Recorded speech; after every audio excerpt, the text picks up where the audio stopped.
New series today. What's up everybody? Welcome back to EvCooksFood. We're gonna start cooking recipes with 5 ingredients or less. Today's episode is chicken stock. We're cooking with 4 ingredients: onions, carrots, celery, chicken bones. That's all it takes to make an amazing stock. Let's get cooking. Alright, so to start off, we're gonna need 5 pounds of chicken bones. You should be able to find bones at any supermarket and they're usually really cheap. I bought 5 pounds for about $6. If you can't find any prepackaged bones, ask the butcher. Those peeps always have the in. Preheat your oven to 425 degrees Fahrenheit, and if you have a roast setting, turn that on as well. Then line 2 baking trays with foil and place a wire rack on top of each of them. Spread out your bones to create an even layer and put them in the oven until dark golden brown, which for me took about 45 minutes. Our veggies only need to be rough chopped because we're going to be straining them at the end to leave us with our golden delicious stock. So take 1 large onion, cut it in half. Oh snap, almost lost you there, bud. 3 carrots, please stop trying to escape me, and 3 stalks of celery. When your bones are done roasting, grab a big ol' stock pot and add your veggies followed by your bones.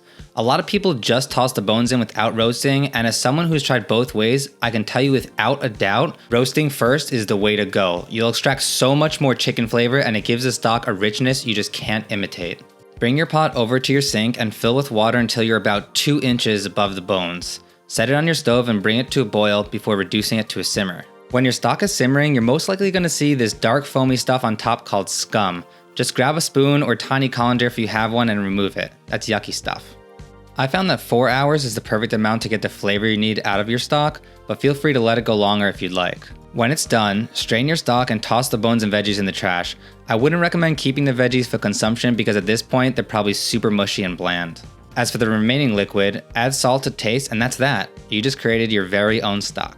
Alright, so we're gonna do a little taste test. On my right I have a store-bought chicken stock, and on my left the one I made. So I'm gonna go ahead and try the store-bought one first. You're immediately hit with this sour taste that comes from it just being on the shelf forever. Let's dig into mine and see what it tastes like.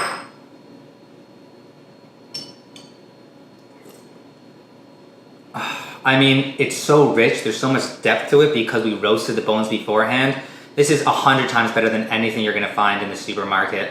I hope you guys enjoyed what you saw here. If you like what you saw, please hit that subscribe button, or else hit that like button if you haven't yet, and I'll see you guys next time.